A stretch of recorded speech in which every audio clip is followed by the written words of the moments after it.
वेदव्यास जी महाराज ने भागवत की रचना करके सुखदेव जी को दी। सुखदेव जी ने यही कथा श्री परीक्षित जी को सुनाई। परीक्षित कौन है यह प्रश्न किया गया तो महाभारत का थोड़ा सा प्रसंग सुनाया गया।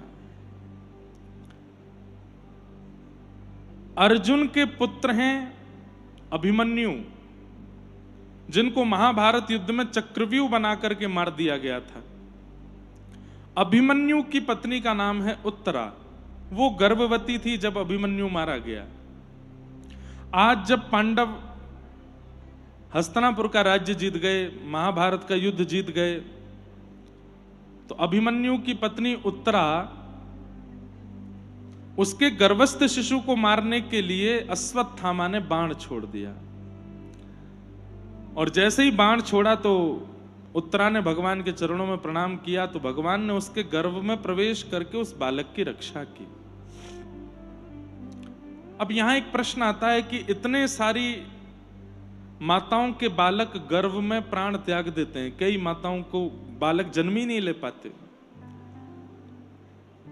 ठाकुर जी उनकी रक्षा क्यों नहीं करते? अब देखो, बात ऐसी है कि संसार में हर प्रकार से मृत्यु हम पर आक्रमण करती है। कभी बाल अवस्था में करती है, कभी युवावस्था में करती है, अन्य अन्य व्यवस्थाओं में करती है। माता जी बैठ जाओ, विराज जाओ।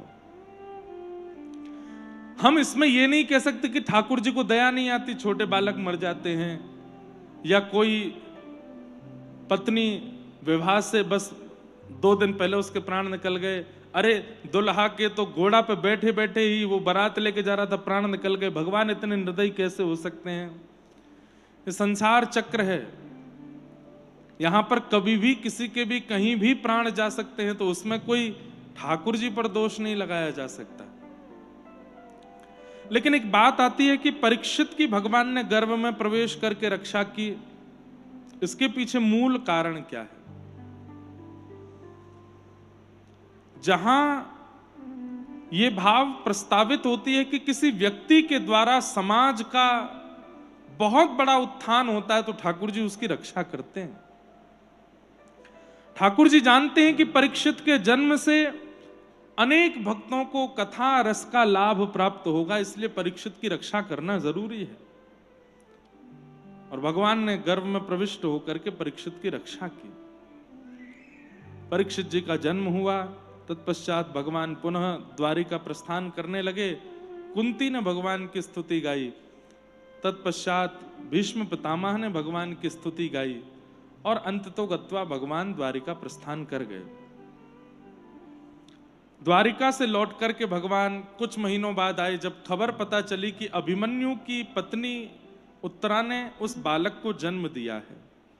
बालक का नाम परीक्षित रखा गया। कहते हैं कि परीक्षित जन्म लेते ही इधर उधर देखने लगा। तो कहते हैं कि किसको देख रहे थे? बोले उसको ढूंढ रहे थे जो गर्भ में आया था मेरी रक्षा करने। तो सबकी परीक्षा ले रहे थे, इसलिए उनका नाम परीक्षित रख दिया। परीक्षित जी का प्रादुर्भाव हुआ। ब्राह्मणों ने आकर के उनकी जन्म कुंडली देख करके बड़े गुण बताए। ये ऐसा होगा, ये ऐसा होगा, इसके अंदर ये खूबी होगी, ये प्रहलाद जी की तरह भगवत भक्त होगा, ये उनकी तरह माता पिता का सेवक होगा, ये समुद्र की तरह तीव्र गहराई रखने वाला होगा, ये आकाश की तरह अनंत होगा, आदि आदि उसके इतने गुण बताए। परीक्षित के इतने गुण सुनकर के युधिष्ठिर जी महाराज पूछने लगे, क्या इस बालक में केवल गुण हैं?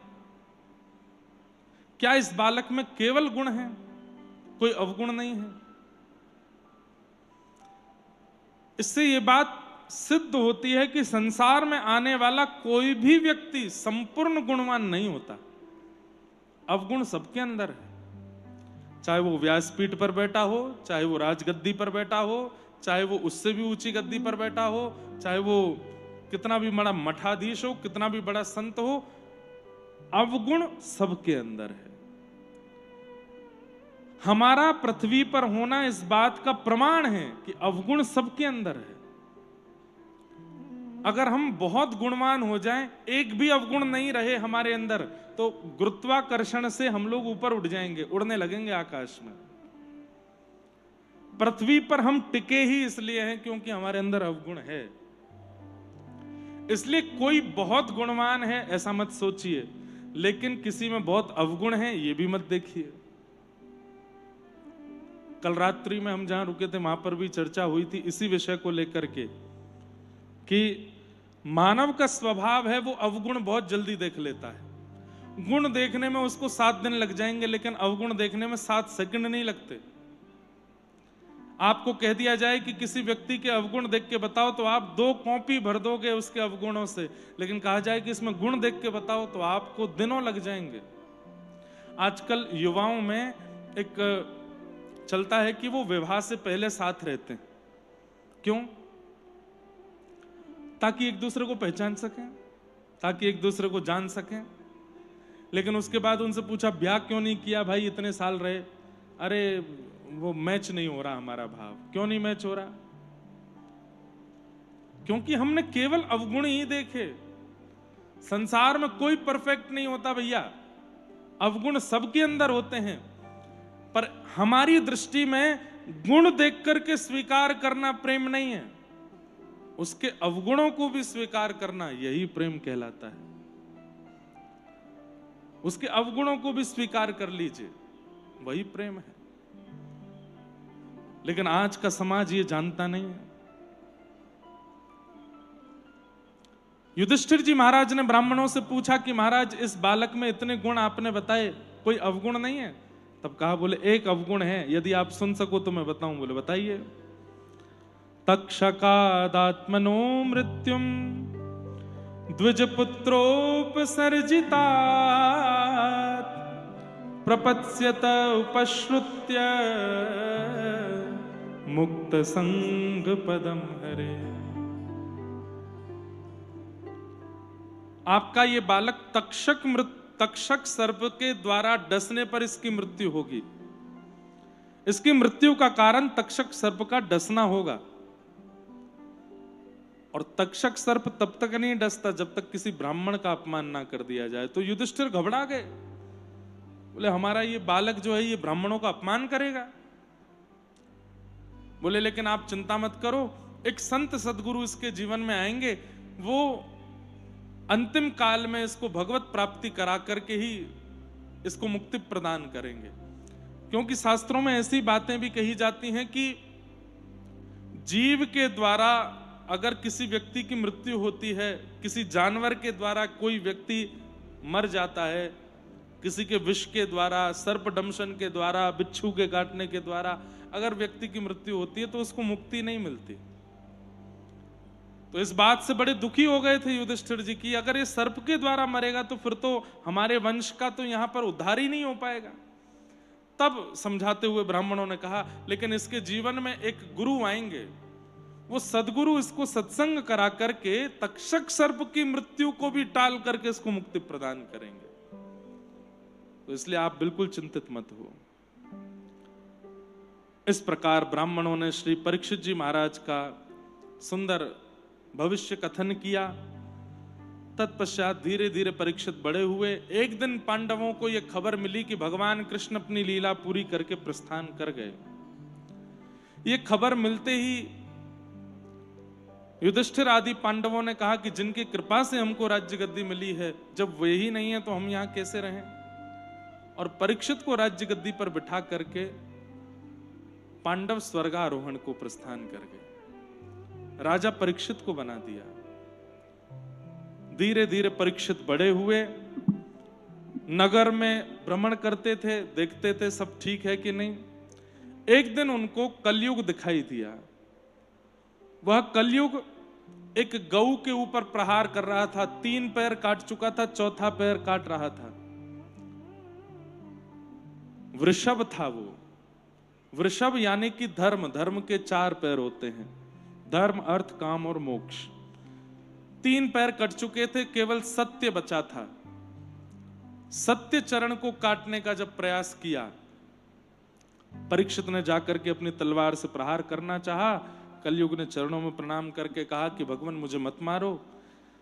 परीक्षित जी ने कहा मेरा राज्य छोड़ के चले जाओ। बोले मैं कहीं नहीं जाऊंगा, मुझे आप कुछ स्थान दे दीजिए, मैं वहीं रह लूंगा।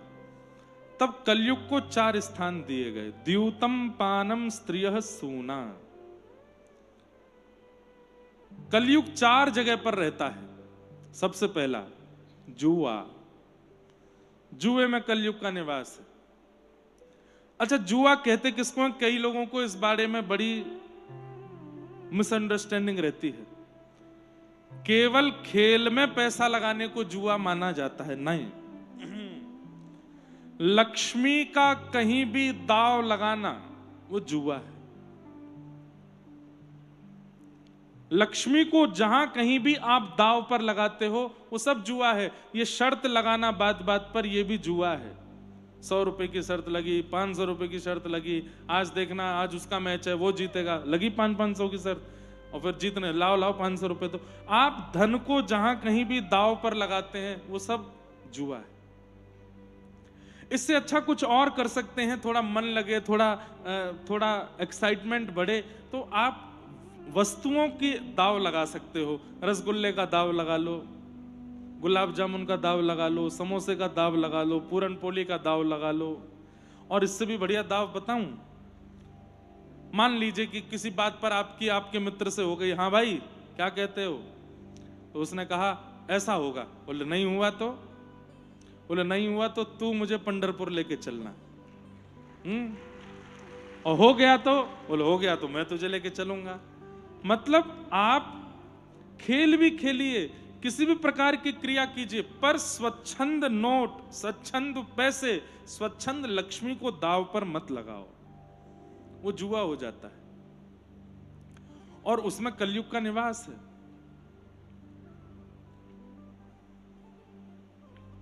अरे बोलिए भी मत, भले ही पैसे वैसे आदान प्रदान नहीं हुआ, लेकिन आप बोल भी देते हैं ना कि 500 रुपए की शर्त है, भले ही दिए लिए नहीं, लेकिन बोल दिया तो भी उसका प्रभाव तो होगा। आप कहेंगे महाराज जी इतना बुरा क्यों है? क्यों बुरा है सुनो। लक्ष्मी भगवान की पत्नी है, और किसी की पत्नी को आप दाव पे लगा देते हो बात बात पे। मान लीजिए किसी की पत्नी का नाम है लक्ष्मी, और आप कोई बात की शर्त अपने मित्र से कर रहे हो और उससे कह रहे हो हाँ भाई ये काम हो गया, वो नहीं हुआ तो, वो नहीं हुआ तो देख लगा दें इसको, लक्ष्मी को। पति सहन कर पाएगा? मेरी पत्नी को दाव पे लगाते हो। तो बस उसी पर्सपेक्टिव से विचार करके देखो कि जब आप लक्ष्मी को दाव पर लगाते हैं तो नारायण कितने क्रोधित होते होंगे उस समय। आप धन को दाव पर लगाते हैं तो एक प्रकार से नारायण की पत्नी है, और नारायण क्रुद्ध होते हैं, और नारायण जब क्रोध में आते हैं तो आपकी सारी सदगति दुर्गति में बदल जाती है। इसलिए द्यूतम, जुआ नहीं खेलना चाहिए। तो कलयुग का पहला स्थान क्या है? द्यूतम। कलयुग का दूसरा स्थान क्या है? पानम। अपने भीतर कुछ भी असद वस्तु का इंटेक करना, उसमें कलयुग का निवास है। उसमें मदिरापान भी आता है, उसमें मांस भक्षण भी आता है, उसमें अंडे का सेवन भी आता है, उसमें तंबाकू का सेवन भी आता है, उसमें नशीले पदार्थों का सेवन भी आता है। मतलब हर वो तामसिक वस्तु जो आपकी मन बुद्धि को विचलित कर देती हो, अस्थिर कर देती हो, स्थिर नहीं अस्थिर, उसको सेवन करना, उससे कलयुग, उसमें कलयुग का निवास है। पहली वस्तु मदिरा। मदिरा पीते ही व्यक्ति होता तो होश में है, लेकिन बुद्धि होश में नहीं रहती, जीव होश में नहीं रहती, भाषा होश में नहीं रहती, क्या बोल रहा है, क्या कर रहा है, क्या करना है, सब कुछ विचलित हो जाता है। एक व्यक्ति मुझसे बोला महाराज जी मैं जब पी लेता हूं उसके बाद मेरा भजन बहुत बढ़िया चलता है। ऐसा थोड़ी होता है। आप उसको भजन से कैसे जोड़ सकते हो? एक बार हमारे मथुरा के एक चौबे थे, चतुर्वेदी जी, वो भांग खाते थे, बहुत भांग खाते थे। भांग जानते हैं? भांग बहुत खाते थे। तो किसी ने उनको देख लिया और देख करके टोक दिया, बोले भैया भांग वांग मत खाया करो, अच्छी बात नहीं है। बोले ये तो भगवान भी खाते हैं, हम खा लें तो कौन सी बड़ी बात। तो सामने वाले ने कहा भगवान ने कब भांग खाई? बोले भागवत जी में लिखा है। बोले बताओ हमें कहाँ लिखा है। बोले भागवत जी में 10वें स्कंद में देखो, जाके पढ़ लो। जब भगवान ने मट्टी खाई थी तो यशोदा मैया ने आकर के बोला था, लाला तेने माटी खाई? तो ठाकुर जी बोले नहीं खाई। तो बोले मुंह खोल के दिखा। तो जैसे ही ठाकुर जी ने मुंह खोला तो पूरा ब्रह्मांड भगवान के मुख में दिखाई देने लगा। ब्रह्मांड में पृथ्वी भी भगवान के मुख में दी। उसी पृथ्वी पर ये भांग होती है ना भगवान के मुंह में भांग। वाह भले आदमी, तुझे भांग खानी है तो तेने भगवान के मुंह में भांग दिखा दे। कई युवा लोग हैं, वो लोग नशा करते हैं और फिर कहते हैं शंकर जी भी तो कर रहे हैं, शंकर जी भी तो करते हैं। ऐसे भगवान का नाम लेकर के नशा पत्ती करने वाले लोग, शंकर जी त्रिशूल पहना रहे हैं अपना। बोले जल्दी तू बेटा आ तो सही किसी दिन मेरे पास। आपको यह दिख गया कि शंकर जी ने कहीं नशा किया? कहीं नहीं नशा किया। ये सब हम लोग अपनी इच्छा से प्रकट कर देते हैं। कोई नशा पत्ती नहीं की है। हाँ, ये जरूर लिखा है कि उन्होंने समुद्र मंथन में निकलने वाले विष को पी लिया था। जाओ पियो, थोड़ा सा पीना नहीं, एक बूंद रख लो जीभ पे। और यदि उसको सहन कर गए तो सारे आपके लिए ये जो जो बातें मना की जा रही सबके लिए मैं अलाउ कर दूंगा, जाओ करो। तुमने विष सहन कर लिया। विष सहन करने की ताकत नहीं है। और बाकी की चीजों पे कह देते हैं शंकर जी भी तो करते हैं, वो भी तो करते हैं, वहां भी तो करते हैं। ऐसा नहीं। पानम, मदिरा पान, उसमें कलयुग का निवास है। तंबाकू का सेवन, उसमें कलयुग का निवास है। किसी भी नशीले पदार्थ को इनटेक करना, उसमें कलयुग का निवास है। दूसरे जीवों को मार के उनकी हिंसा करके उनके मांस को पका के खाना, उसमें कलयुग का निवास है। कई जगह अंडा को लोग नॉनवेज नहीं मानते। एक बात बोलूं आपको, इस दुनिया में दो ऐसे पाप हैं जो कि महापाप की श्रेणी में आते हैं। बहुत ध्यान से सुनिएगा। महापाप की श्रेणी में दो पाप आते हैं। कौन कौन से? उसमें पहला पाप है भ्रूण हत्या, गर्भ में बालक को मार देना जानबूझ करके। और दूसरा महापाप है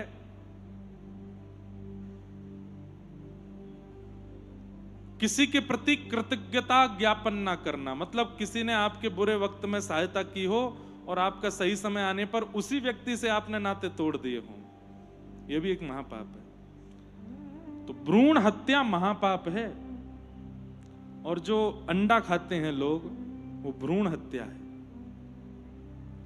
अरे जीवित को मार करके खा रहे हैं, उसका मांस खा रहे हैं, ये तो पाप है ही। लेकिन जिस बालक ने जन्म नहीं लिया है, जो अपनी मातृ गर्भ से निकल के बस पनप रहा है, उस अर्ध स्थिति में आपने उसको पका लिया और खा गए और बोलते हैं ये तो है ही नहीं, उसका मांस तो बन ही नहीं पाया था, उसमें प्राण तो आ ही नहीं पाए थे। वो सूक्ष्म जीव है, उसको कैसे मार सकते हैं आप? ये भी महापाप है। तो किसी भी असद वस्तु को अपनी जिह्वा पर धारण करना, चाहे वो मांस हो, चाहे वो मदिरा हो, चाहे वो तंबाकू हो, चाहे वो गुटखा हो, चाहे वो कोई भी नशीला पदार्थ हो, उसको अपने अंदर लेना, उसमें कलयुग का निवास है। द्यूतम पानम। तीसरा आता है पर स्त्री और पर पुरुष के तरफ मन लगाना।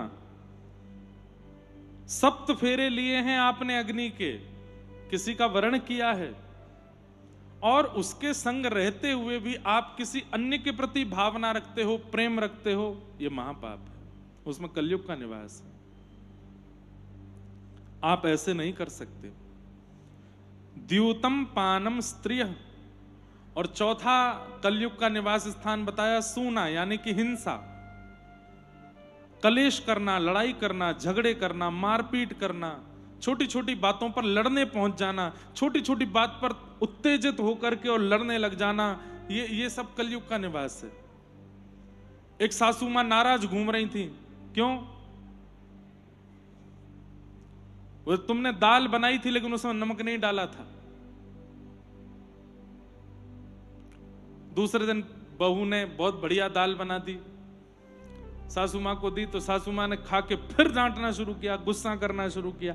क्या हुआ माँ, आज दाल अच्छी नहीं बहुत अच्छी बनी है, नमक ठीक है? बोले बिल्कुल ठीक है, मिर्च वगैरह सब ठीक है, फिर गुस्सा क्यों? बोले तू जब अच्छा बना सकती थी तो कल क्यों नहीं बनाया था? ये कलयुग का निवास है। जबरदस्ती, ये कोई बात है? लड़ने का कोई विषय है? जो लोग बेवजह की बातों पर लड़ते हैं, बेवजह की बातों पर हिंसा करते हैं, लड़ाई झगड़ा करते हैं और इतनी ज्यादा बात को बढ़ा देते हैं कि कलेश का रूप धारण कर ले, उन पर कलयुग का प्रभाव होता है। मतलब क्या है बंधुओं, ये सारे सिम्टम्स हैं। ये अगर आपके अंदर स्वाभाविक रूप से क्या होता है, रोग होगा तो सिम्टम प्रकट होते हैं, पर यहां उल्टा है। आप सिम्टम्स को जैसे अंदर लाना शुरू करोगे, कलयुग देख लेगा, ओहो इसके अंदर ये है, तो अब मुझे इस पर आक्रमण करना चाहिए। इसलिए इनसे बचिए। द्यूतम पानम स्त्रियः सूना, ये 4 स्थान। तो कलयुग ने हाथ जोड़ करके परीक्षित महाराज से कहा कि 4 जगह कम है, 1 स्थान और दे दो। तब पुनश्च याचमानाय जात रूप मदात प्रभु, 5वां स्थान कलयुग को दिया। बिना मेहनत के कमाया गया धन, अनीति से कमाया गया धन, बिना परिश्रम से अर्जित किया गया धन, उसमें कलयुग का निवास है। परिश्रम कीजिए। बिना श्रम किए धन क्या करता है पता है? जैसे इंडियन फिलॉसफी एक है कि माता पिता इतना पैसा इकट्ठा कर लेते हैं कि हमारे बच्चों को कुछ करना ना पड़े। अच्छी बात है, खूब इकट्ठा करके जाइए, लेकिन बालक कुछ ना करना पड़े, यह विचारधारा ठीक नहीं है। उस बालक को इतना परिश्रमी बनाइए, इतना श्रम करवाइए। एक मेरे जानकार हैं, पिताजी महाराज के शिष्य हैं, बंबई में रहते हैं, बहुत बड़े धनाढ्य व्यक्ति हैं। इतने बड़े धनाढ्य व्यक्ति हैं कि सब है उनके पास में, हवाई जहाज भी हैं, खुद के हेलीकॉप्टर, सब कुछ है। लेकिन जब उनके पुत्र का जन्म हुआ, पुत्र के जन्म के बाद जब स्कूल में पढ़ने का समय आया तो उसको बोर्डिंग स्कूल में डाला। और कैसे बोर्डिंग स्कूल में डाला? जहां एसी भी नहीं था, पंखा था। इतने धनवान परिवार के लोग, पंखे वाले बोर्डिंग स्कूल में डाला। उसके बाद उस बालक का 12 वर्ष की अवस्था में जनेऊ संस्कार कराया गया, मुंडन करवा के चौड़ी चोटी रखवाई। कुछ दिन के लिए उसको हिमालय पर भेज दिया, संतों के आश्रमों में रहने की आज्ञा दी। उसका नाम, उसका पता सब बदलवा दिया, आधार कार्ड, किसी को पता ना चले किनका बेटा है। काशी में रहा, हिमालय में रहा, उत्तराखंड में रहा, ऐसे उस बालक का निर्माण किया। तो बालकों के लिए संपत्ति इकट्ठा कीजिए, पर पुत्र के लिए संपत्ति रूपी बीज जो इकट्ठा किया है वो उसको दीजिएगा तभी जब वो पुत्र पात्र बन जाए। आजकल माता पिता भी अपने कार्यों से थोड़े पीछे हट रहे हैं, पुत्र तो दे देते हैं संसार को, पर उसको पात्र नहीं बना पाते। बिना मेहनत के कमाया गया धन नाश करता है। और ये हम सब देख रहे हैं, जिस घर के माता पिता खूब धन कमा के बच्चों के लिए इकट्ठा कर जाते हैं, बच्चे क्या कर रहे हैं सबको दिख रहा है, उसका नाश करते हैं। अरे औरों की छोड़ो, आप कहोगे महाराज जी दुनिया पे दोष मढ़ रहे हो। भगवान श्री कृष्ण स्वर्ण की नगरी द्वारिका निर्माण कर दी, सब कुछ निर्माण करने के बाद में अपने ही पुत्रों को उपदेश देते हैं कि भाई मैं भगवान हूं, मैं तुम्हारा पिता हूं, ये सोने की नगरी तुम्हारी है। इसका अभिमान करके तुम सत्संग आदि करना छोड़ रहे हो, ये अच्छी बात नहीं है।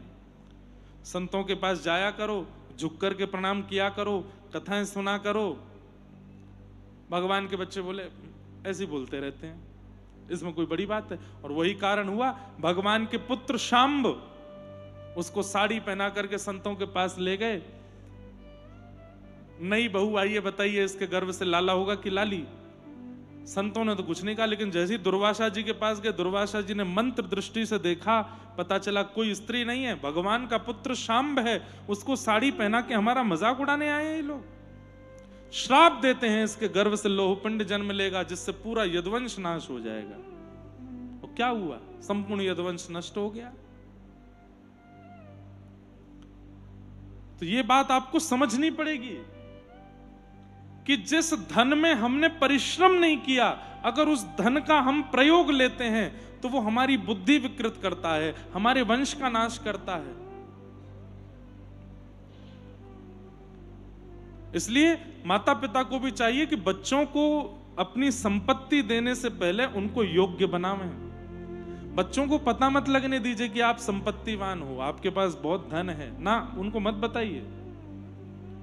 और दोनों को इस तरीके से उसके साथ व्यवहार करना चाहिए कि अरे हमको इसके लिए तो मेहनत करनी पड़ेगी। ये चाहिए तुमको, साइकिल चाहिए तो इसके लिए तुमको मेहनत तो करनी पड़ेगी।